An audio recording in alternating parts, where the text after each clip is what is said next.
Hi friends, చూడండి friends, నేనైతే paper అయితే వేసామండి. ఈ పేపర్ వేయడానికి కూలీ మొత్తం పేపర్ తేవడానికి 10,000 అయితే ఖర్చు అయ్యిందండి. నిన్నే పేపర్ అయితే వేసాము. చూడండి, రాత్రుల కుక్కలు అయితే వచ్చి ఇలా చేసేసాయి. పేపర్ అయితే మొత్తం చించేసాయి. ఈ పేపర్ తేవడానికి ఎంత కష్టపడ్డా మాకే తెలుసండి. అప్పులు చేసి అయితే ఇలా పంటలు వేస్తాము. పంటలు బాగా పండి రేటు రాకపోతే అదొక బాధ. ఇప్పుడు స్టార్టింగ్ నుండి ఇలా అయితే చాలా బాధ అయితే అవుతుందండి. చూడండి ఎలా చించేస్తాయో, గుంపులు గుంపులుగా అయితే వస్తాయండి. పొగలంతా కష్టపడతాము. నైట్ టైంలో కూడా కుక్కలు కాపలా ఉండాలంటే కష్టం కదండి.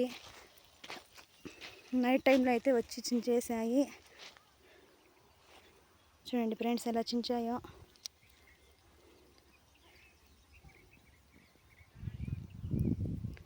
మా రైతుల బాధలు మీకు అర్థమైతే ఒక లైక్ చేయండి, అలాగే కామెంట్ చేయండి. నా ఛానల్ సబ్స్క్రైబ్ చేసుకొని నన్ను సపోర్ట్ చేయండి ఫ్రెండ్స్.